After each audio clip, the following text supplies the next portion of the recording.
for the patience that you've shown toward us. Please cause us to also to be patient by your grace with each other and with this earth as we are now at the end. And we pray that your spirit will continue to hold us, guide us, uphold us as you promised by the right hand of your righteousness, that we might in turn give you honor and glory and praise. Guide us in your word, that we would learn truth, that we would exalt you above all.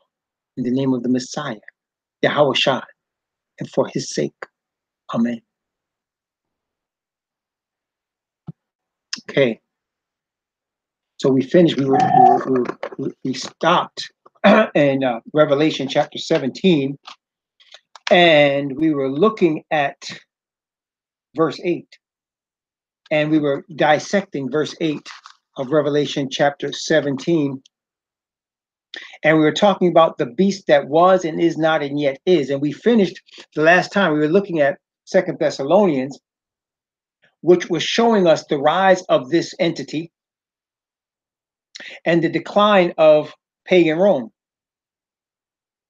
Now I want to go and continue in that vein from Revelation 17:8. The beast that thou sawest was and is not, and shall ascend out of the bottomless pit and go into perdition, and they that dwell on the earth shall wonder, whose names were not written in the book of life from the foundation of the world, when they behold the beast that was and is not and yet is. Now I want to also point this out in this verse. And again, as you can see, we spent a lot of time on the verse because there's a lot of information in the verse. There's a lot of meaning in it. And one of the things we didn't cover, which I want to touch base on right now before we continue on its development. And again, Revelation 17 is showing us the rise and development of the Roman Catholic Church and the world government system that's tied to and run by the Roman Catholic Church. This verse is also showing us, it says, they that dwell on the earth shall wonder, whose names are not written in the book of life, which goes along with what we also read in Revelation 13, and they and all that dwell upon the earth shall worship him, whose names are not written in the book of life. And recall now, with that in mind, that John saw this woman and wondered with great admiration. What does that mean? Unless we are given over, 100% given over to finding and following that which is true, according to the conscience and the spirit the Most High Father gives us, according as he has convicted us that his word is the truth and that his covenant is the truth. Unless we are 100% given over to it, this false system will take you. It will enrapture you. It will envelop you. Remember, we already read in 2 Thessalonians that the strong delusion overcomes those who have not a love for the truth. Very simple. Either you are into the truth for the glory of the Creator, or you're not. It's just as simple as that. I can't make it any more simple. And brothers and sisters, in this age in which we live, in this last days in which we live, a love for the truth will be made manifest. It's going to be revealed in the individuals that are after it, and it's going to be revealed in the individuals that are not after it. Everybody confront. All right, you confront like you living like a Kardashian, even though you ain't got a pot to pee in. You confront like you got something going on because you got a fancy car, even though you can hardly pay for it. You confront like you're not lonely, and though you're desperately lonely. You confront on a lot of things. But when it comes to this truth, at the end of the day, it's going to be revealed. Those who are actually wanting to give glory to the Father in truth are going to be revealed. It's not going to be hidden. You can only front but for so long. The lips of truth are established forever, but a lying tongue is but for a moment. Righteousness exalteth a nation, but sin is a reproach to any people. Brothers and sisters, that which is true and righteous is going to be revealed. It is going to last, and nothing will stop it. And on this earth, the majority of people are deceived because the majority, the vast majority, I dare say 99% of the population of this earth is not interested in truth for the sake of the glory of the Father. They want to exalt a man-based religion. They want to exalt dead prophets. Dead prophets. See, even as Israelites, we don't exalt dead prophets. We don't.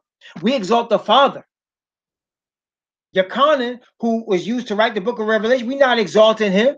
We don't say if you don't believe Yochanan, you lost. We exalting the Father because that's where this come from. So, you know, you have religions exalt Joseph Smith and Ellen White and Muhammad. We don't exalt these people. We exalt the Father and his word because that's what he's taught us to do. And it's going to be revealed. Those that are at that point or seeking that, it's going to be revealed. And so as we looked at this and we saw the development of it, and we saw those that are going to be and are being deluded because they have a love for some man-made religion, some man-made denomination, some man-made situation, instead of the God, the Father of the Most High alone, they're going to be deceived. And that's the majority of the planet. They're going to be deceived because that's what they want. See, you at the end, you're going to get what you want.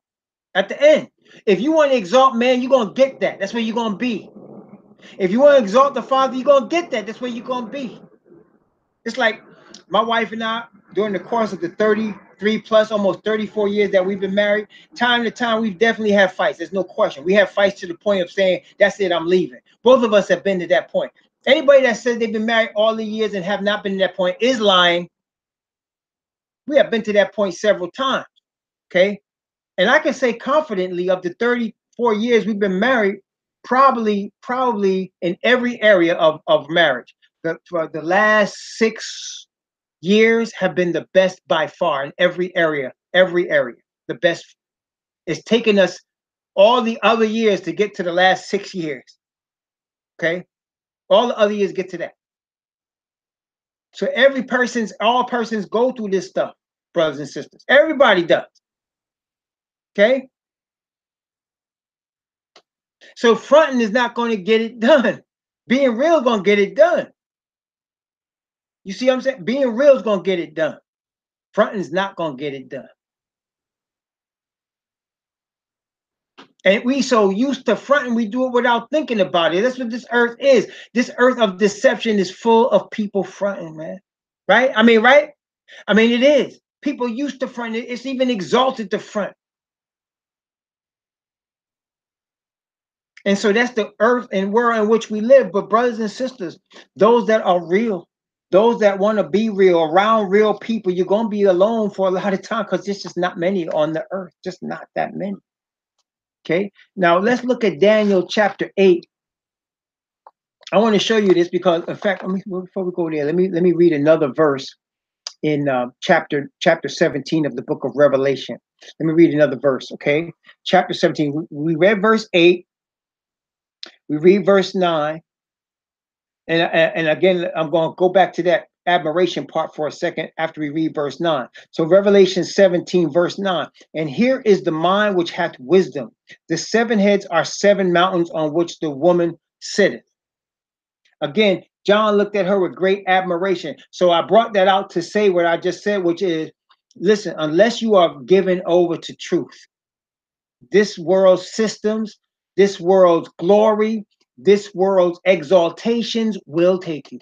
There's just no question about it. Okay, this is how it is.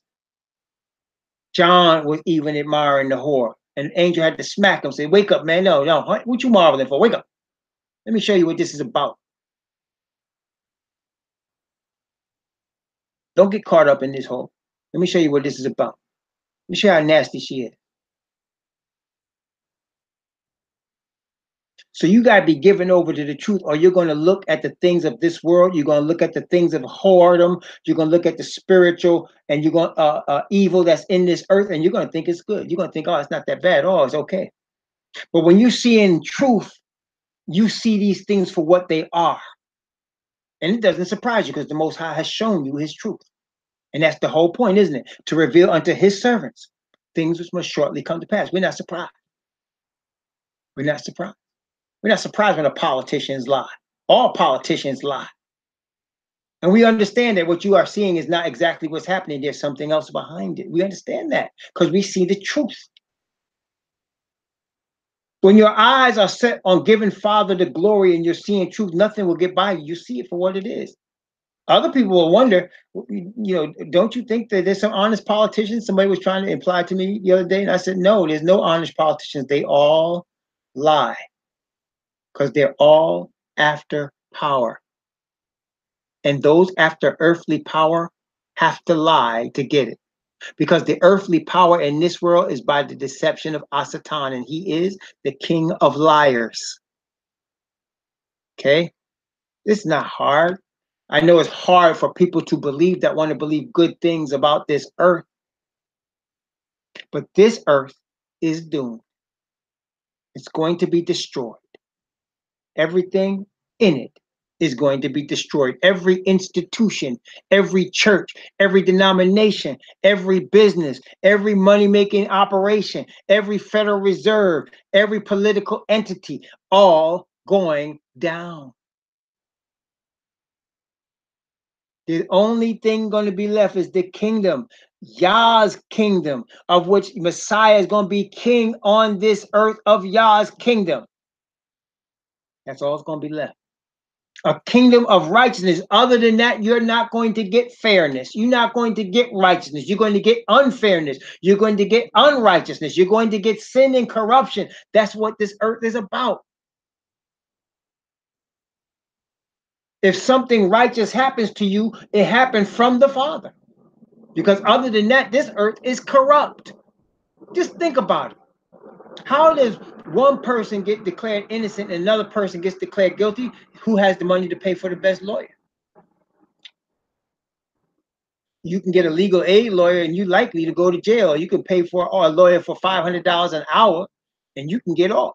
I once had a man tell me from a top law firm. He told me, he said, there's a partner in my law firm, and I won't say anything because I don't want to start no trouble with none of them dudes, man. But he said he can guarantee he can get anybody off. He said, but you cannot hire him unless you come with a $50,000 retainer. He said a dude murdered his wife. Came to this lawyer, and he knew the lawyer could guarantee that he would get off. And the dude came with $35,000. The lawyer said, you better go find you another lawyer. He said, you know, my retainer is $50,000. Dude said, but I got 35. You're going to turn down 35? He said, I hope you wish your best. You better go get you another lawyer. So homie came up with the other 15 grand and he got off for killing his wife. That shows you the corruption of the system. How can any person guarantee that if you get them a retainer of 50 G's, they're going to get you off, even if you're guilty? How could they guarantee that except they know the judges, they know the system? That's how corrupt this earth is. Okay? It's all corrupt. Ain't nothing good in it. It's all dirty. We should be surprised when good comes out because that's of the Most High. Otherwise, it's dirty and filthy, and it's going to be destroyed. So now, verse 9 said, the 7 heads are 7 mountains on which the woman sitteth. Now, I have heard people say that this is the Vatican because the Vatican City sits on 7 mountains. That's what I heard. I don't know if you have heard that. Now, I've never been to the Vatican City, so I cannot guarantee that to be true or not. Okay, I'm not basing this entire truth that we're studying on that, whether it be fact or not. I don't know if it's true. Maybe it is, but I don't know. But what I am saying is that mountains in the Bible mean something. Mountains mean something. Okay, because if you recall, we call the Father Yahweh or Yah, right? But when we're talking generically, what do we say? We don't say God. We say what? The most what? The most high. Right? He that dwells in the secret place of the most high. Because in the Bible, the Father is exalted as the highest above everything. He is called the Most High because there's nothing higher than him. So that people in kingdoms and countries and power want to call themselves exalted or high, like on a mountain. As a matter of fact, we know the kingdom is going to be based in Jerusalem on where Mount Zion is, the holy mountain of the Most High, because he is the Most High. Right, when he gave the covenant and thundered it to our fathers from Mount Sinai, the mountain, right? Okay, so he's always illustrating mountains as high places, which are representative of people and things and entities in a superior position. So we see that these 7 heads are representing 7 entities that were in power in a superior position. Does that make sense, brothers and sisters? Okay. Now, we know from Daniel chapter 7. When we looked at Daniel chapter 7, we saw the 7 heads. We saw them. Notice again, Daniel chapter 7, Daniel 7, and we saw the 4 beasts of Daniel 7, which had 7 heads. There were 4 beasts and they had 7 heads. Daniel chapter 7, beginning at verse 3 and going down to verse 7. Daniel 7, 3 through 7. Notice the 4 great beasts, and 4 great beasts came up from the sea, diverse one from another. The first was like a lion and had eagle's wings. I beheld till the wings thereof were plucked, and it was lifted up from the earth and made to stand upon the feet as a man, and a man's heart was given to it. And I beheld, and behold, another beast, a second, like to a bear, and it raised itself up on the one side, and had 3 ribs in the mouth of it, between the teeth of it. And they said thus unto it, arise, devour much flesh. And after this I beheld, and lo, another, like a leopard, which had upon the back of it 4 wings of a fowl. The beast had also 4 heads, and dominion was given to it. After this I saw in the night visions, and behold, a 4th beast, dreadful and terrible, and strong exceedingly, and it had great iron teeth. It devoured and brake in pieces and stamped the residue with the feet of it, and it was diverse from all the beasts that were before it, and it had 10 horns. So you see here, first beast, the lion, 1 head. Second beast, the bear, 1 head. Third beast, the leopard, 4 heads. That's a total of 6. The 4th beast, strong, dreadful, exceeding, 1 head. 7 heads total. 7 heads and 10 horns. 7 heads total. Okay. So now when you get these 7 points of power. Okay. So it had 7 heads, and the 4th one had 10 horns. Okay. So back to Revelation 17, verse 9. The 7 heads are 7 mountains on which the woman sitteth. So what does that mean? That means this mystery Babylon the Great was established as a conglomeration of all of these previous kingdoms. That's why Daniel 7 said, in Daniel 7, it said, as concerning the rest of the beasts, that's verse 12, as concerning the rest of the beasts, they had their dominion taken away, yet their lives were prolonged for a season in time. So this last beast is a conglomeration of past kingdoms. It has elements of past kingdoms in it. And we can see the elements. For example, Babylon represents the defiance, right? Pride and defiance against the Most High. The Roman Catholic Church has pride and defiance against the Most High and against his people, right? The Medes and the Persians say when they make a law, it cannot be changed. That was their rule. Once we make a law, it can't be changed. Why? Because they're showing their power. They're showing their exalted position, that when they do something, nobody could change it. Same thing in this earth with the governments that are in Rome, with the churches and the governments that follow them. Same thing. Then, of course, out of the Greeks, we get philosophy and education, so that the entire education system of this earth is now modeled after the Greek education system, even though Greece and all of their philosophers came and found the origins of what they believe from Mizraim after they stole it out of Kemet. But they have now modeled the whole system after their system. That's where you get the Greek. That's where you get philosophy. So that's why you got even Christianity and Judaism and Islam. They're just philosophies. That's all they are. Their gods do not live. They cannot breathe. They cannot do anything. They're just ideas, philosophies. And then they have the nerve to try to make the God of Abraham, Isaac, and Jacob like unto them, when he is nothing like them. He is a living God. He is the creator, and there's none like him. None. So this 7 heads of this mountain represent all these previous empires that this woman is sitting on. And all of the earth is modeled after the same previous empires. All the systems of this earth. I don't care if you're talking about a communism, a socialism, a capitalism. I don't care what system you're talking about. You are dealing with something that's after the order of these previous empires. Okay? Nothing is new under the sun. That which is what was. That which shall be is that which already been. Nothing is new. Okay? Nothing new.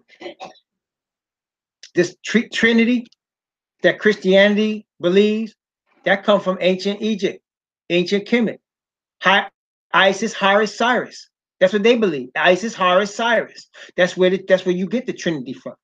You certainly don't get it from the Messiah. You certainly don't get it from Abraham, Isaac, and Jacob. They didn't follow no Trinity.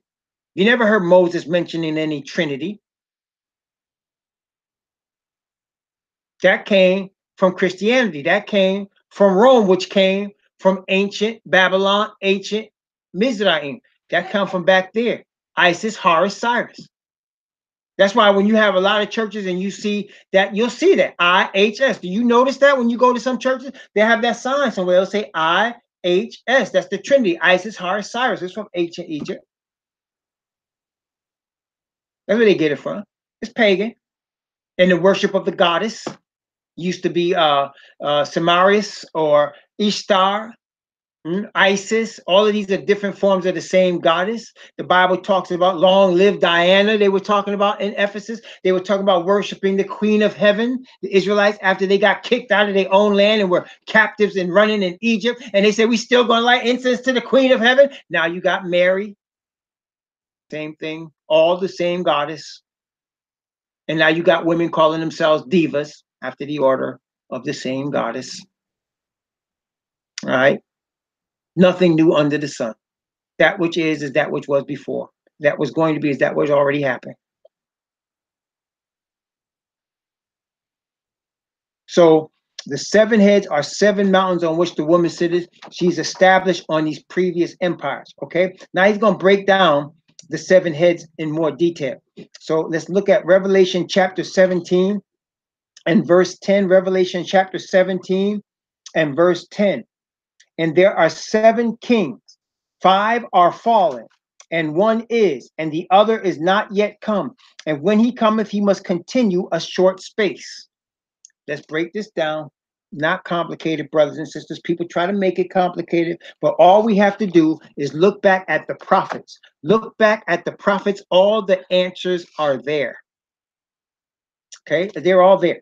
We just have to look back at the prophets and find what we find. And we're right there now in the neighborhood. We're in Daniel. Daniel shows us a lot about the book of Revelation, as I said, as does Jeremiah, as does Ezekiel, and others. Of course, the law, the Torah, the first 5 books also shows us. It's all in there. He's revealed these things to his servants, the prophets. And now, through the Spirit of the Father in the book of Revelation, he's put it all together for us to get, his chosen people. So now let's look at this. Revelation 17:10. There are 7 kings, 5 are fallen, 1 is, the other is not yet coming. When he cometh, he must continue a short space. Let's talk about this. Let's go back to the book of Daniel. And let's look at chapter 8 of the book of Daniel. Chapter 8. Daniel chapter 8. And if you recall, we did study Daniel 8 in the beginning of our study of the book of Revelation. We studied Daniel 8. And if you recall, we looked at Daniel 8 and we saw the development of Rome. We saw it in Daniel chapter 8. Daniel had this vision, and he had a vision where he saw a ram and a goat, if you recall. And the Bible showed us that the ram represented Media and Persia, and the goat represented Greece. And so let's take it up from there. Daniel chapter 8 from verse 20. Let's look at from verse 20 and verse 21 and 22.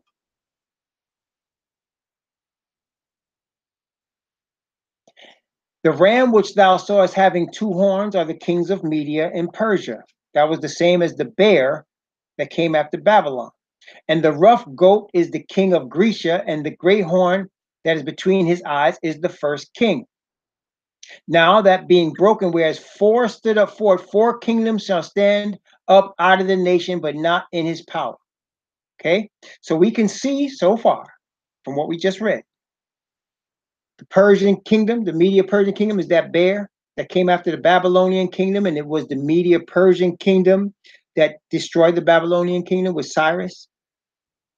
And then after that came the Greeks, and it showed us the Greeks were broken into 4 separate kingdoms, and the 4 kingdoms out of the 4 winds of heaven, north, south, east, and west. And now, okay, and so far we see that 4 stood up for it. Okay, now let's look at verse 24, Daniel 8:24. Actually, 23 and 24. I'm sorry, Daniel 8:23 and 24. I didn't want to skip 23. 23 and 24. And in the latter time of their kingdom, when transgressors are come to the full, a king of fierce countenance and understanding dark sentences shall stand up, and his power shall be mighty, but not by his own power, and he shall destroy wonderfully, and shall prosper and practice, and shall destroy the mighty and the holy people. Now, out of the 4 that were the Greek Empire, it says out of one of them, a king gonna stand up. Let's look again, Daniel 8 and verse 9. Actually, verse 8 and 9. Daniel 8, verse 8 and 9. Let's look at that. Daniel 8 again, verse 8 and 9. Therefore the he-goat waxed very great, and when he was strong, the great horn was broken. And for it came up 4 notable ones toward the 4 winds of heaven. There it is, 8, north, south, east, and west. That's the Greek Empire. Or, okay, after the Greek Empire, sorry, out of the Greek Empire. And notice verse 9, out of one of them, that is, out of one of those 4 horns, came forth a little horn, which waxed exceeding great toward the south, toward the east, and toward the pleasant land. So the little horn came out of one of the 4 divisions that was the breakup of the Greek Empire. The Greek Empire broke up north, south, east, and west, and out of one of those areas came forth this little horn. Now, I want to also stress that while Daniel 7 talks about a 4th beast, it also talks about out of that 4th beast coming a little horn. And so it gets some people confused, because in Daniel 8, it doesn't mention the 4th beast. It just comes right to the little horn. Okay, because sometimes the Bible just shows you that out of the north, which is where Rome came forth this little horn out of the north. The north was the section that came forth the little horn. And we know that there was first pagan Rome, and then the little horn is papal Rome, right? The papacy, which is the little horn. But sometimes the Bible doesn't even pay attention to pagan Rome. It just doesn't. It goes right to that little horn. Okay, and it shows you, because that's the most important part of that 4th kingdom, because that's the part that Asatan is using to control the earth right now. Okay, now the people that were into the pagan part of the Roman Empire would like to see that happen again. And that's really what the modern Babylon is going to be modeled after. The pagan is going to be a papal system, but it's going to be modeled after the pagan system. Okay, we're going to talk about that. So let's look, just before we do that, in chapter 7 of Daniel. Chapter 7 of Daniel. And let's go down, let's look at verse 8 and 9, talking about this little horn. There were 10 horns, and then notice verse 8 and 9. And I considered the horns, and behold, there came up among them another little horn, before whom there were 3 of the first horn plucked up by the roots. And behold, in this horn were eyes like the eyes of a man, and a mouth speaking great things. And I beheld till the thrones were cast down, and the Ancient of Days did sit, whose garment was white as snow, and the hair of his head like pure wool, and his throne was like the fiery flame, and his wheels as a burning fire. So we see that the judgment scene is given here. But prior to that, out of the 10 horns on the head of that 4th beast, there came forth a little one. Okay, the little one we know to be the papacy, the Catholic Church. Okay, so but in Daniel 8, it goes right out of one of the horns of Greece, the northern part, and it just takes you right to the little horn. Okay, so it gets confusion to people, but it's bringing you still, the purpose of this is to understand that the little horn comes out of the north, from the sons of Japhet out of the Roman Empire. All right, everybody got that so far? So the little horn comes out of the north from the sons of Japhet out of the Roman Empire. That's really what the Bible is trying to express to us. All right, okay. So let's go back to Revelation chapter 17. No need to be confused when you understand it that plainly, when you understand that that's the object. Okay, that's the object. Okay, so let's go back to Revelation 17 and let's look more at these mountains, the 7 heads. Revelation 17:10. And there are 7 kings, 5 are fallen, 1 is, and the other is not yet come. Let's talk about this. So we saw Babylon, one king. Media Persia, 1 king. Well, actually, there's 2, Medes and Persians, right? But really, they count them as 1 kingdom. Then there's Greece, which had 4 divisions. So you had north, south, east, and west. So when you have the first, you have the 1 king of Babylon, the 1 king of Medes and the Persians. Then you got 3 of the 4 that were Greece, which is west, south, and east. Out of the north came forth the little horn, right? So 5 were fallen, 1 is, and the other is not yet come. So now let's break this down. 1 is, 5 were fallen, that is Babylon, Media Persia, and 3 of the 4 of Greece. 1 is, which is that horn out of the north that became first pagan Rome, which at the time John was given this was in power, pagan Rome. The 1st century AD was pagan Rome that was physically put Messiah to death. It was pagan Rome that destroyed Jerusalem. So we can see pagan Rome was there, right? Everybody see that? Testing 1, 2, 3. 1 is, and the other is not yet come. Who was to come? Papal Rome. He hadn't come yet at that time, but it was developing and it was to come.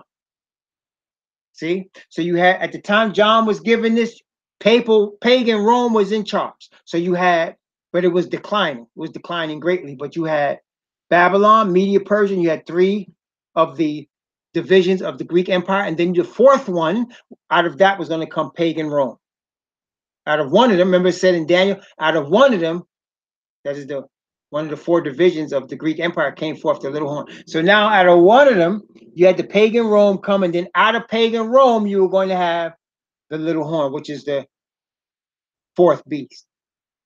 Okay, so now you have 7 kings, 5 are fallen, 1 is pagan Rome, the other is not yet come, that's papal, and when he cometh, he must continue a short space. Now, we know that papal Rome came 2,000 years ago.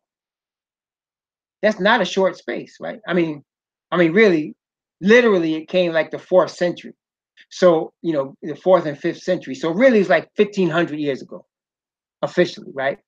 1,500 years ago. But that's not a short space, is it?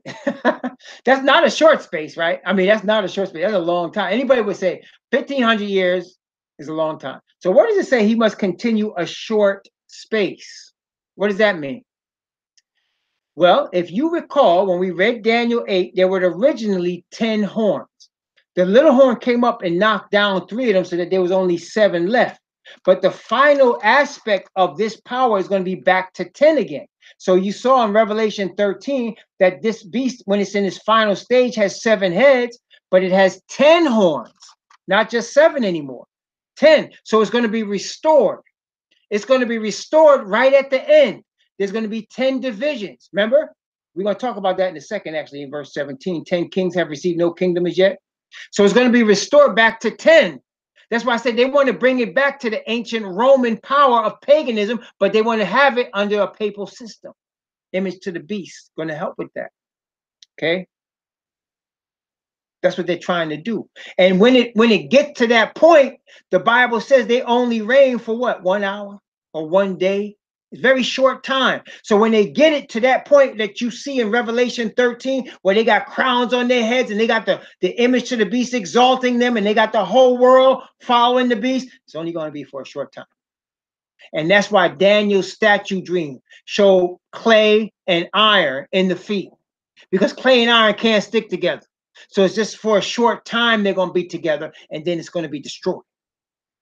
Okay, just for a short time. And you're going to be shown right now what's going to be the sign of its destruction. We're going to see that right now, which is going to hopefully give the saints comfort. Because we're seeing now the development of the final stage. Right now, as we're talking, we're seeing it. We're seeing the Supreme Court become Roman Catholic and Ashkenazi. We already see the news media as Roman Catholic and Ashkenazi. We already see that. We already see the evangelical church, the Christian right, controlling politics. We already see it. It's right in front of us. We're watching it. We're watching it. See, what most people don't understand, some do, but the reason Donald Trump was elected president is a combination of things, but one of those things is because he promised the Christian right that he would help overturn Roe v. Wade. They don't care how many lies, how many womanizing he does. They don't care how much of a real slime bag he is. They don't care. The object was for him to put them Supreme Court justices in place. That's the only thing they cared about. That is why we were talking about this yesterday and in my job, and a woman said, well, I mean, they're going to lose the House and the Senate. And I said, they will fall on their swords to get this done. They will give up the House and Senate to get another Supreme Court justice that's going to overturn Roe v. Wade. That's the whole reason they put Donald Trump in power. They want him to choose these two, and he chose one last year, and that was a Roman Catholic Jesuit, and one this year, another Roman Catholic Jesuit.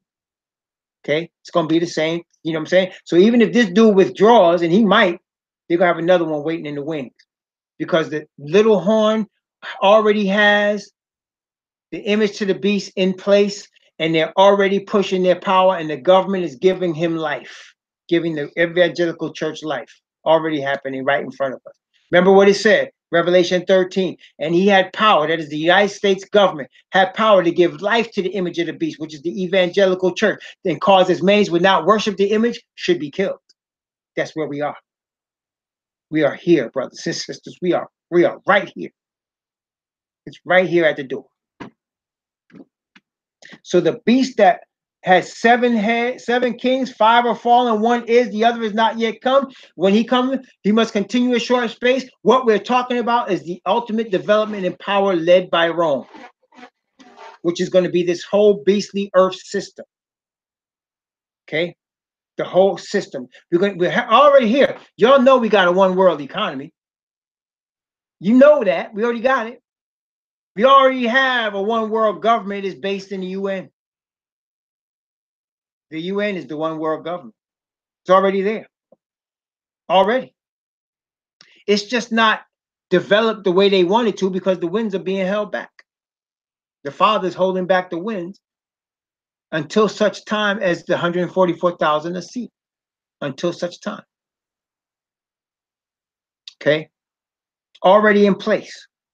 Everything is already in place.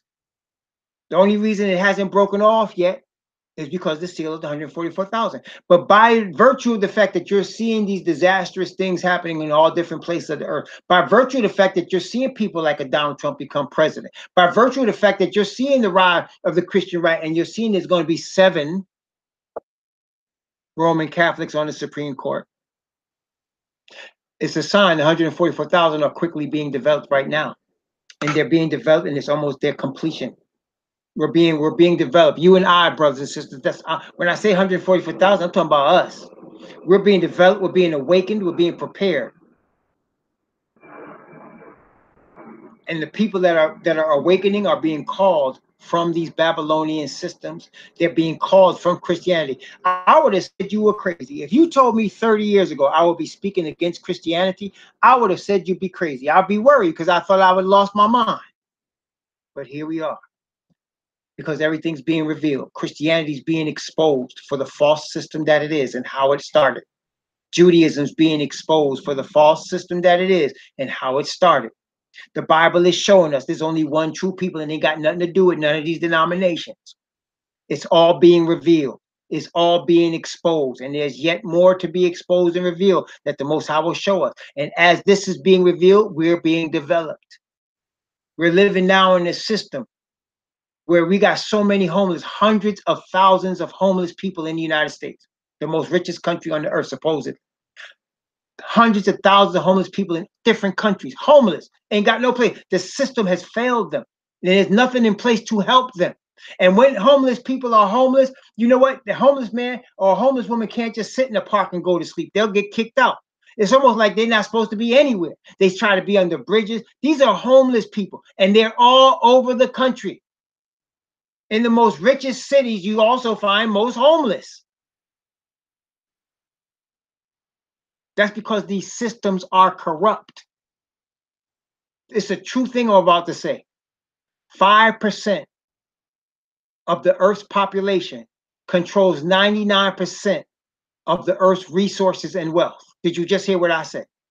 5% or less of the Earth's population controls more than 99% of the Earth's resources and wealth. That's how the Satan's kingdom is. That's what his kingdom is about. And in the United States, 1% of the United States population controls 95% or more of the United States resources and wealth. 1% of the population. Which is why you got homeless. And then they got people being fooled. Oh, they're homeless because they're on drugs. Oh, they're homeless because they're lazy. Oh, they're homeless, they should get a job.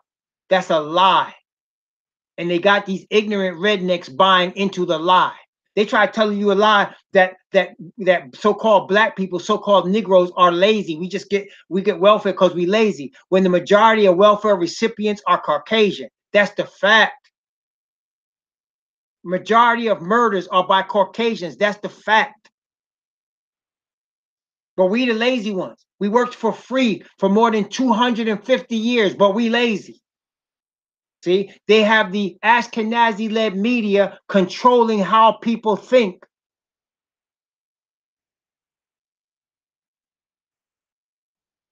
The hardest working people in the United States ain't the Chinese, it ain't the Koreans, it's the melanated people. They're the hardest working people. And they also are the most oppressed. The target of all oppression and exploitation first is us because of who we are. And there's nobody on, or don't let nobody fool you, there's nobody that works harder in spite of everything against us. We're the hardest working people in the country. It's just because we don't make the money and we get smacked down more than everybody else. That's all. That's the truth about it.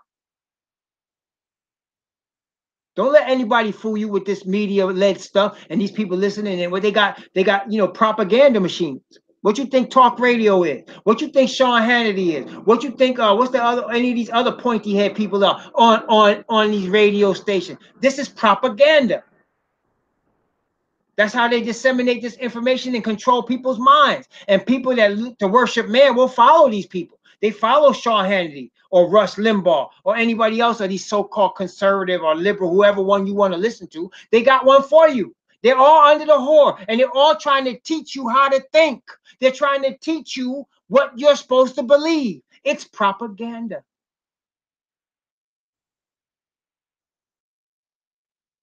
We got to go twice as hard to be equal. We got to go twice as hard. Barack Obama, he was used by the powers, right? They Roman them, they put him in place. But because of the color of his skin, in order to be accepted by the Caucasian in America, he had to be twice as cool, twice as smart, twice as smooth as anybody there ever was. And you could like him or hate him. Brother was smooth as silk. I mean, right? Am I lying? He had to be. If he'd have came off as an angry black man, he would have never been elected. You never saw him lose his cool one time. Never. The smoothest president we ever had in office in the history of this country was Barack Obama. Had to be. Because he had to be twice as cool, twice as educated. Some of these clowns, you don't even know what school they went to. Their daddies helped them get through school. Barack Obama went to Columbia, then Harvard Law. What? His wife went to Princeton, and Harvard Law. Had to be twice what everybody else would have been. George Bush ain't do that. His daddy didn't even do that. Bill Clinton didn't even do that. Not like that. So we always got to be twice as good just to get to an equal spot. got to work twice as hard. We invented lifting yourself up by the bootstraps. They try to act like they did it. We invented that. Cause when we got cut loose from them plantations, we ain't have nothing but the clothes on our back. Many of us died trying to make it north. We ain't have nothing. They didn't give us no food to eat, nothing. We walked out of them without even don't know how to read, didn't know nothing. Nobody worked as hard as us. That's just the truth about it. But they got people believing we the laziest ones, we the most criminals. We, you listen to these talking heads long enough, they'll get you to believe all this propaganda. Brothers and sisters, the television and the radio, propaganda. Just remember that now. When you're listening, and I'm not telling you not to listen to it. I'll listen to it because I want to know where they come from. I want to know what they're trying to put on us. And that's why I'm coming out with this, because I know what they're trying to put on us. Oh, we lazy. Oh, we are welfare recipients and they're supporting us. Or their tax dollars are supporting us. It's a lie. It's all a lie. The tax dollars are supporting these clowns that are in Washington. The tax dollars supporting them. Okay. But they got people believing this propaganda. And they will always put out. Don't ever think you're going to get truth from radio and television. Don't ever think that, brothers and sisters. You got to see behind what they're showing you to see what's true. You look at the scriptures and then go back and look at what they're telling you, and you'll see it.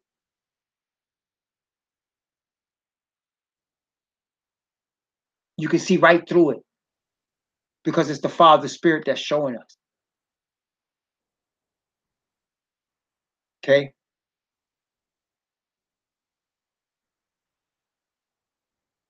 Notice again, Revelation 17.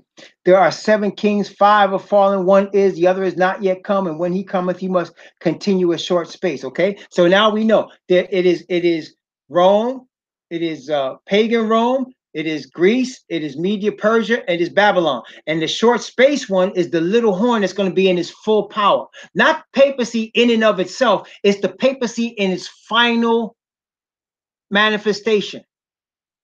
That is its final power, and it's being developed into that power as we are talking. It's already now, the deadly wound was healed 1929 when Mussolini annexed the Vatican as a separate country within Italy. And since then, we've seen the Supreme Court change from people that used to be Episcopalian and Methodist and all that. Now you got 7 Roman Catholics and 2 Jews, Ashkenazi Jews, which are the synagogue of Satan. You got 2 of them, and 7 Roman Catholics are going to be on that court. You see it's happening already. Did you know that Nancy Pelosi is a Catholic? Speaker of the House? She's not now Speaker of the House, but she was Catholic. Did you know that John Boehner, who is the Republican Speaker of the House, Roman Catholic?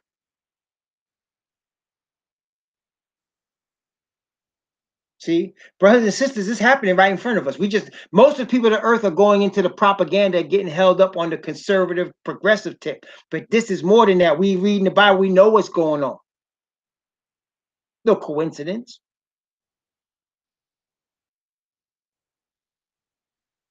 Okay. You look at Barack Obama and you see who the team was that was around him. They were all Roman Catholics and Jews. That was the team that was around him. All Roman Catholics and Jews. The dudes out of Chicago. Chicago is one of the capital cities in the United States as far as Roman Catholicism. There's Chicago, there's San Francisco, there's Detroit, there's New York, there's Washington, Philadelphia, Boston. These are the big Roman Catholic cities in the United States of America. Major Jesuit institutions in these places. He come out of Chicago. Well, he really not from Chicago. They made him look like he was. I mean, really, he's from Hawaii. That's where he was born and raised, Hawaii and Kansas. But all of a sudden, he come out of Chicago because he was controlled by the Roman Catholics and the Ashkenazis. That's all that you had. That was his team. Okay, that was his team. That was his close, tight crew that helped him get to the White House because that's what they were ordained to do. Look at Trump. You'll see the same thing. You'll see the same thing. Cohen, his tight lawyer, Cohen, Jew. Huh? Am I making that up? Weinstein, Jew.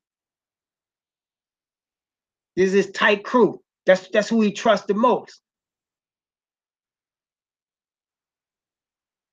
Okay. It's already right in front of us. We're just not paying attention. I shouldn't say we're not paying attention. The world is not paying attention. We're paying attention because we're seeing it in this prophecy. It's telling us, right? It's telling us right here, showing it to us. It's already in place. Already in place. Okay. All your major athletes come out of Catholic institutions. All of them. Okay. Catholic institutions. Boston College, Georgetown, Syracuse, St. John's. Even when they're in high school, Catholic high school that they get scholarships to. Mothers trying to do good by their children, trying to take them out the hood, bring them to these Catholic high schools. You think that's accidental? It's planned. Planned. Exactly. Revelation 17, verse 11. Revelation 17, verse 11. Notice what it says. Revelation 17, 11. And the beast that was and is not, even he is the eighth and is of the seven and goeth into perdition. What is this? What does this mean? She's riding a beast. So the woman is representing the seventh king, and the beast she's riding is the eighth. So you had the Roman Catholic Church in this Vatican City as the seventh king, which is going to be above all. But then the beast itself, the whole system that's going to be a one world, or is a one world government that the United States is pushing with its evangelical church, is the eighth. So here you have it again. The dragon, the beast, and the false prophet. They're here in chapter 17, just like they were in chapter 13, just like they are in chapter 16. The dragon, the beast, and the false prophet, the last powers on earth before it's completely destroyed. Now, I want to also stress to you, these three powers are going to be destroyed in the first resurrection. Remember when we read Revelation 20 today, and they locked the dragon up in the bottomless pit? Notice they just locked him up. His two buddies, the beast and the false prophet, they're destroyed already. Okay, they destroyed already. Okay, we're going to read about that in chapter 19. So when the Messiah comes, he's going to destroy all these kingdoms. All of these things going to be destroyed. All that's left is the dragon and his angels that fell with him. They're going to be locked up, chained in darkness until the end of the 1,000 years. So the beast that was and is not, even he's the eighth. That is the beast the woman is riding. That is the one world government, one world religious system that we already have. That religious system consists of Islam, Christianity, and evangelical Christianity, and Roman Catholicism. That system also has subsystems, which we know to be Buddhism, Hinduism, Taoism, has subsystems. Okay, y'all know what I'm talking about. That's why people are into this Eastern religion. They eat all these things, trying to find peace, trying to do these yoga poses and think these yoga poses are some sort of religion from the East that they're going to be following that give them peace. Well, it might help you to do a split, but it ain't going to give you no eternal salvation. It ain't going to remove sin from you. You understand? It might be good exercise, but it's not going to profit your spirit. These are subsystems of the three great religions of the dragon, the beast, and the false prophet. See, when you start understanding this stuff and this truth, you can see through everything. You see what I'm saying? Now, I'm not trying to down people that do these yoga poses. Okay, go ahead, do them. If it helps you, get healthy, but don't start thinking there's some religious significance to these things in terms of salvation, in terms of overcoming your sin, in terms of living in the spirit of perfect righteousness and giving glory to the Father. Don't start thinking that, because then you have been deceived. Because all you got is the dragon, the beast, and the false prophet, and all their subsystems, and all their whores, mother of harlots and abominations of the earth. That's all you got. The whole world being deceived, brothers. There ain't but one Father. He ain't got but one Spirit. He ain't got but one truth. And he ain't got but one chosen people. You only, he says, have I chosen of all the families of the earth. I have chosen you above all people. That's what he said in his word. And he has spanked us like no other people has ever been spanked in the history of this earth. Because why? Because he's chosen us above all people. He's deadly serious about us. We are deadly serious. He's deadly serious about us being the apple of his eye, and we sinned against him. So he's going to come hard on us until we learn our lesson, which is where we at right now. Then he's going to turn to those who have spanked us, those who have put their hands on us. I'll make your enemies receive all the punishments that you receive, and double, he said, double. Those that oppressed you going to get back what they put on you. Twice fold. The beast that was and is not, even he is the eighth, and of the seven and goeth into perdition. Okay, so that takes care of the beast. That takes care of the seven heads. That takes care of the seven mountains. Okay, now let's move on to the horns. Now in the Bible, a horn represents a point of power. Whenever you see the word horn used in the Old Testament particularly, it's being used in terms of power. Okay, in terms of power, like a kingdom's power, one king's power, or a person's power. David said, my horn, Most High has exalted my horn. That means he's saying the Most High has given him power. Okay, so this beast has 10 horns. Now you remember, it started off with 10, but then the little horn came and knocked down 7 of them. But in the end, it's going to have 10 again, because they're trying to restore the ancient kingdom. They're trying to restore it. Okay, so it's going to have 10. And as I alluded to you, I'm not 100% sure about this, but this is my hunch, is that these 10 horns are going to be represented in the UN. The most powerful group in the United Nations as a group is the G8, which is this, they call it 8 industrialized nations. It used to be 6, then it became 7, now it's 8. I think, if I'm right, there's going to be eventually 2 more, which would represent 10. Eventually. 2 more, which represent 10. Okay. So now you got Canada, the US, the UK, Japan, Russia, Spain, France, Germany. That's who you got right now. This is the 8. But I predict that if I'm correct and these horns are represented in the UN, they're going to be a G10 eventually. Okay, this is eventually going to be a G10. So I'm looking for that. I might be wrong. I definitely could be wrong. I'm willing to, obviously, I'm just telling you, this is my hunch based on these things. But obviously, the Bible says there's going to be 10 divisions because there's 10 horns. Okay, so we're going to see together as this develops. Okay, Revelation 17, verse 12. Revelation 17, actually verse 12 and 13. Watch this very carefully now, because it can be, if people gloss over this, and there's a lot in here. Revelation 17, 12 and 13. And the 10 horns which thou sawest are 10 kings, which have received no kingdom as yet, but receive power as kings 1 hour with the beast. These have one mind, and shall give their power and strength unto the beast. Okay, so we are seeing here 10 points of power, 10 divisions. They are called kings, yet the Bible says they have received no kingdom as yet. Why is that? The completion of this one world power is not finished.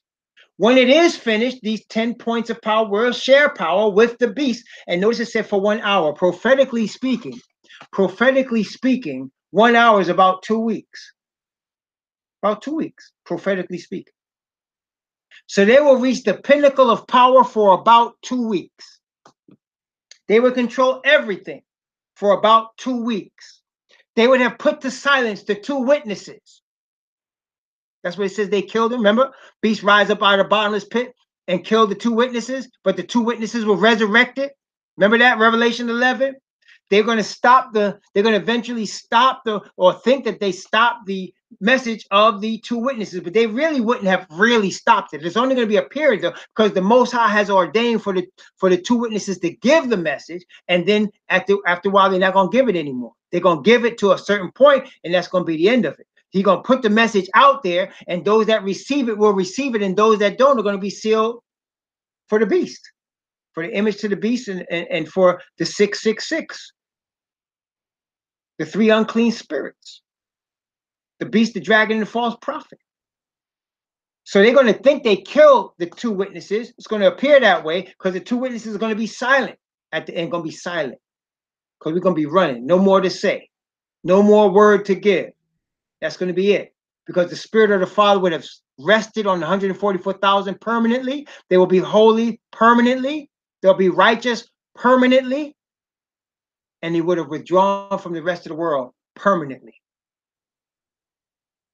So when this happens, these have one mind, and they're going to give their power and strength to the beast. Again, it goes back to what we already read. Strong delusion, so that they would believe a lie, that they may all be damned. They should give their power and strength to the beast. They have received no kingdom as yet because they haven't reached that point yet. They're right there. And anytime the Father lets these winds loose, it's going to come. But the only thing holding them back is the seal of the 144,000. See, they haven't received the kingdom yet. They have operations and plans in place. But the reason that it hasn't come to fruition as yet is because the 144,000 aren't sealed yet. But it's, brothers and sisters, we are on the precipice. We're right there. We're right there. My wife and I were talking about this morning. I don't see 13 more years left. I don't really see 13 more years left in this planet. It's probably going to be sooner than that. And we think about that, and we came to Virginia 12 years ago, and it seemed like yesterday. This next 10, 12 years going to go by quick, and you're going to see amazing things happen. And in that time, I predict 144,000 will be sealed in that time.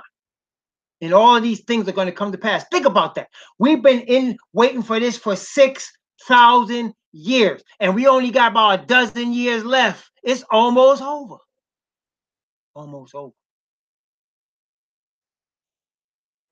Very shortly, brothers and sisters.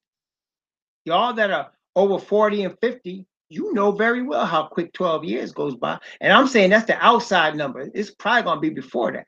That's the outside number. Okay, we're going to see some things pretty quick. This president is a sign. President Trump is a sign. He's a sign. And this Supreme Court nomination is a sign. Things are going to happen very quickly after this year, brothers and sisters. You're going to see it. It's going to happen very quickly, man. You'll have many more left. Nuh-uh. 1 hour. They have one mind. Give power and strength to the beast. It's moving in that direction right now. Already there. Only thing stopping it is the lack of the 144,000. Most High is not going to let anything come off until we're sealed. See? It's not us waiting for them to do things. They don't even know it, but it's us. It's them waiting for us to be sealed. They can't get their game all together until we're sealed. The Most High is not allowing it until we're sealed. Once we're sealed, okay, then go ahead. Just like in Job, go ahead, do what you want now. They're mine now. They're mine for good now. Go ahead, do what you want. For 1 hour.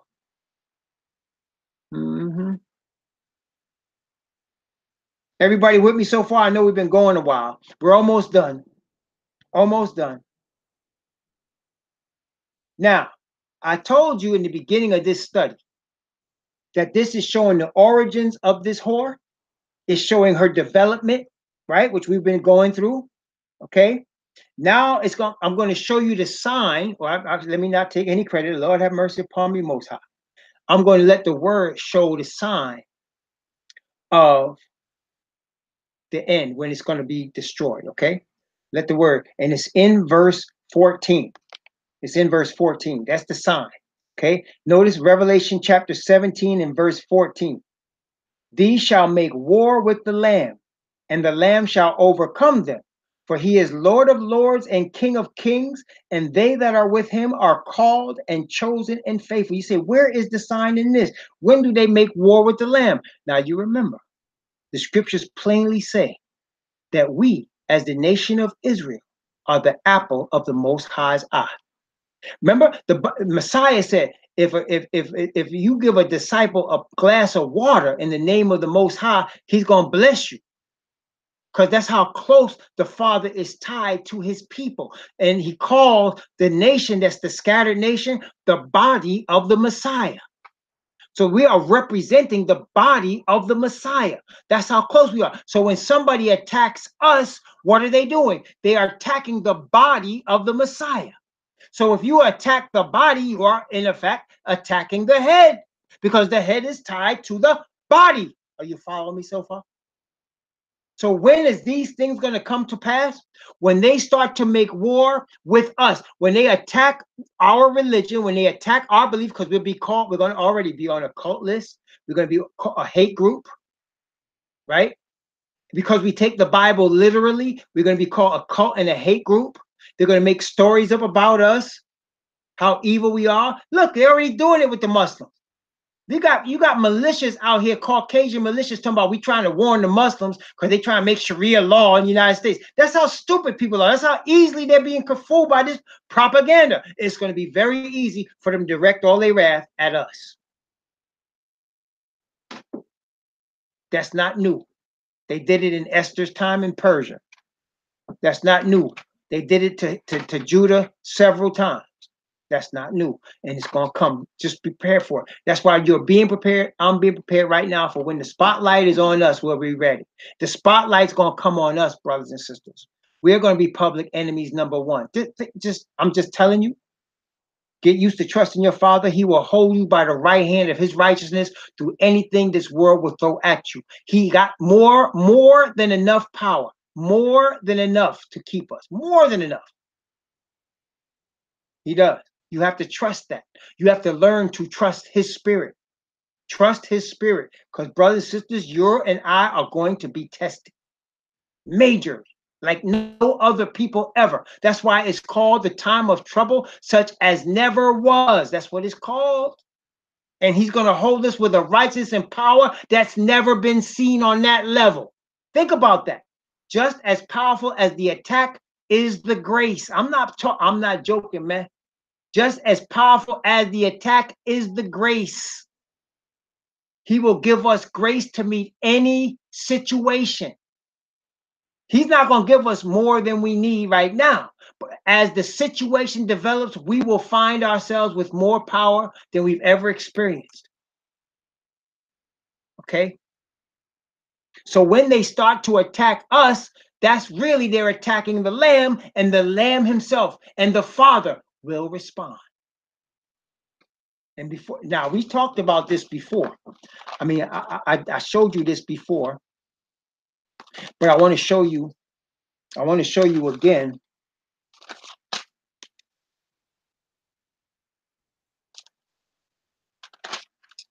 to show you again in Second Chronicles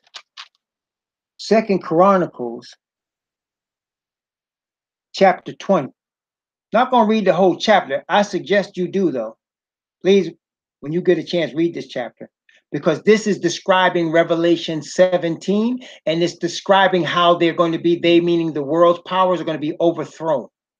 It's going to show us, and why we're going to be delivered as our fathers were delivered in ancient Egypt. And that's another object lesson for you to see, and see how we're going to be delivered, because the Bible does say plainly is our deliverance is going to be after the manner of Egypt. But I want to show you this here, Second Chronicles chapter 20. Okay, I'm going to read from verse 1. From verse 1, I'm going to read down to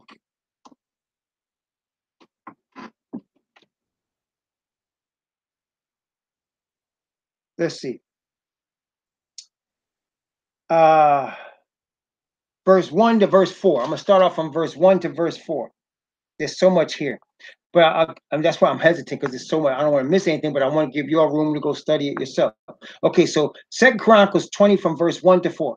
It came to pass after this also, watch carefully now, that the children of Moab and the children of Ammon, and with them other beside the Ammonites, came against Jehoshaphat to battle. Then there came some that told Jehoshaphat, saying, there cometh a great multitude against thee from beyond the sea, on this side Syria, and behold, they be in Hazan Tamar, which is En Gedi. And Jehoshaphat feared, and set himself to seek Yahweh, and proclaimed a fast throughout all Judah. And Judah gathered themselves together to ask help of Yahweh. even out of all the cities of Judah they came to seek Yahweh. So you can see, and as you're going to see later, it was Edom, Moab, and Ammon. Edom, which is today represented as Ashkenazi Jews, and Moab and Ammon, which is represented as children that were born illegitimately, children that were bastard children, born of the daughters of the father, right? They're going to come against Judah, the royal seed, to destroy Judah. And what did Judah do? Judah held a fast, and they were seeking the Father to be delivered from these powers that came against them. Y'all following me so far? Everybody there so far? And now Jehoshaphat goes to praying. And I'm going to read from verse 10 down to verse 15. From verse 10 down to verse 15. 2 Chronicles 20, 10 to 15. And now behold, Jehoshaphat's praying, the children of Ammon and Moab and Mount Seir, that's the Edomites, whom thou wouldest not let Israel invade when they came out of the land of Egypt, but they turned from them and destroyed them not. Behold, I say, how they reward us, to come to cast us out of thy possession, which thou hast given us to inherit. O our Most High, wilt thou not judge them? For we have no might to against this great company that cometh against us, neither know we what to do, but our eyes are upon thee. You see how that's last end time? We're not going to have no might to fight against all these armies that's coming against us, all these power, these 10 horns that are coming to destroy us. Our eyes are on the Father. We are sealed in his spirit. The same thing. Our eyes are upon thee. And all Judah stood before Yahweh with their little ones, their wives, and their children. Then upon Yahaziah, the son of Zechariah, the son of Benaiah, the son of Yaal, the son of Mattaniah, a Levite of the sons of Asaph, came the spirit of Yahweh in the midst of the congregation. And he said, hearken ye all Judah and ye inhabitants of Jerusalem, and thou King Jehoshaphat, thus saith Yahweh unto you, be not afraid nor dismayed by reason of this great multitude, for the battle is not yours, but yours. You see, we're going to be in that position. We won't have any guns that's going to save us, no swords that's going to save us. We're outnumbered, outmanned, and outgunned. Our eyes are going to be on the Most High, and he's telling us from now, that battle's not yours. It's mine. I'm going to rise up and show them who's boss. Huh? Just like in ancient Egypt, the Israelites in ancient Egypt, our fathers, they didn't have to pick up swords to fight against the Egyptian army. The battle was the Most High's. He delivered them. He killed the firstborn. He caused them to drown in the Red Sea. He delivered us. Same thing here. Get ready, because that's what's coming. So Edom, Moab, and Ammon came. Then the Most High proceeds to tell them, verse 16 and 17 and 18. Notice what it says. Tomorrow, he tells them, go ye down against them. He's speaking through his prophet. Behold, they come up by the cliff of Ziz, and ye shall find them at the end of the brook before the wilderness of Jeruel. Ye shall not need to fight in this battle. Set yourselves, stand ye still and see the salvation of Yahweh with you, O Judah and Jerusalem. Fear not, nor be dismayed. Tomorrow go out against them, for Yahweh will be with you. And Jehoshaphat, what did he do? Jehoshaphat bowed his head with his face to the ground, and all Judah and the inhabitants of Jerusalem fell before Yahweh, worshiping Yahweh. Oh yeah, oh yeah. Oh yeah, set yourself, stand still, see the salvation of Yahweh with you. Don't be dismayed. This battle is his. Go out. He gonna tell us where they coming from. See, this is the prophet in the midst. The prophet, which is Yahaziel, he represents the 144,000. They're gonna be leading the people. Don't worry. This battle is the Most High. He gonna deliver us. Hold on. Stay strong. He got us. Yeah, they coming with tanks and guns and heat-seeking devices and helicopters. Yeah, they coming with automatic weapons and swords to kill us, but he got us. Don't worry. He brought us this far. He's not going to let us go now. That's what we're going to be saying. The battle is not yours, it's his. We have kept the commandments of the Father. We have received his spirit of righteousness. We have been sealed in it. He's not going to let us have all that to let some heathen come and destroy us. No, not going to happen. So what happened at the end of this? Notice what happened. Notice what happened. 2 Chronicles chapter 20. Going to start at verse 21 and read down to verse 24. Watch this, because this is what's going to happen. Then we're going to go right back to Revelation 17, from 21 to 24. And when he had consulted with the people, he appointed singers unto Yahweh, that they should praise the beauty of holiness, praise the Most High. Here they are getting ready to be destroyed, and they sing it. They singing about the beauty of holiness of the Most High. That they should praise the beauty of holiness as they went out before the army to say, praise Yahweh. You know what that is really? Hallelujah. Hallelujah. For his mercy endureth forever. Hallelujah. And when they began to sing and to praise, Yahweh set ambushments against the children of Ammon and Moab and Mount Seir, which were come against Judah, and they were smitten. Watch, how were they smitten? For the children of Ammon and Moab stood up against the inhabitants of Mount Seir to utterly to slay and destroy them. And when they had made an end of the inhabitants of Seir, everyone helped to destroy another. And when Judah came toward the watchtower in the wilderness, they looked unto the multitude, and behold, there were dead bodies fallen to the earth, and none escaped. Now, how are we going to be delivered? Same exact way. Revelation chapter 17. Let's go back. Revelation 17. I'm going to start at verse 14 and read down to verse 18. Same exact way. Watch. These shall make war with the Lamb, and the Lamb shall overcome them, for he is Lord of lords and King of kings, and they that are with him are called and chosen and faithful. And he said unto me, the waters which thou sawest, where the whore sitteth, are peoples and multitudes and nations and tongues.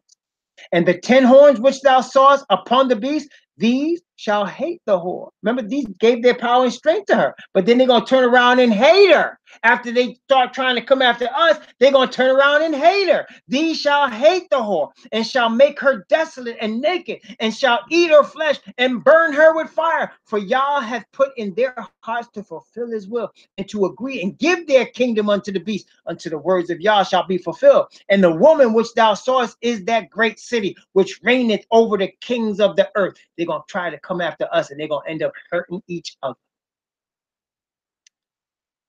When they see the Most High and his son come into power to take the kingdom, they're going to try to run.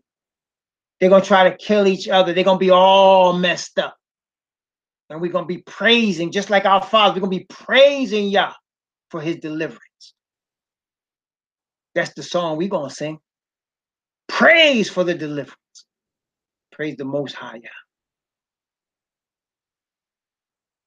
So you can see here in chapter 17, the development of the great whore, the development of the world system, and how when they get to the final space of their power, they're going to try to destroy us. And the sign is when they try to put out the word that they're trying to destroy us, that's the end for them. That's the sign right there. The sign is when they put out the law and they make it known that we are cult, and these Israelites are, these Hebrew Israelites are evil people and they're perverted. That's the end for them. That's the sign.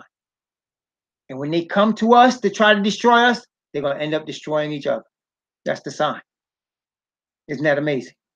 The word reveals everything, doesn't it? The word reveals everything. We praise Yah. Hallelujah. We praise him because he reveals everything to us. He doesn't need everything until the things we need to know. We see it right here. They're going to have power. They're going to gather together. They're going to be world dominating. Everybody's going to follow them. We're going to be one of the few that's not follow them. And they're going to then point us out as the creators of all the problems on the earth. And they're going to want to kill us. They're going to come after us. We're going to be running. Because Most High told us, don't fight them. Don't fight them. See, we're not lifting up no swords at that time. At the end, though, at the end of the 1,000 years, ooh, they got a problem. They're going to have a problem. But in the beginning, no. Don't lift up no sword, because this battle is not yours. See, to lift up a sword when he's telling you not to is to break his commandment. To lift up a sword when he's telling you the battle is his, you trying to take his position. He said, no, I'm gonna fight with these. This battle is not yours, my people. This is my battle.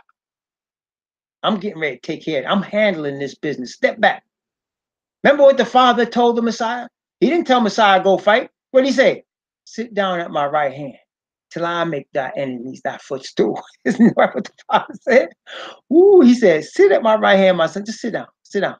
I'm getting ready to take care of this business. You know, as they say in the bars, right? Hold my beer. Hold my beer. I'll be right back. Hold my beer. I'll be right back. I'm getting ready to take care of this business. Right? He said, sit down. Sit here at my right. Just sit down. Sit down. Sit down, son. I'm going to take care of this business. I'm going to make your enemies your footstool right now. Take care of this business.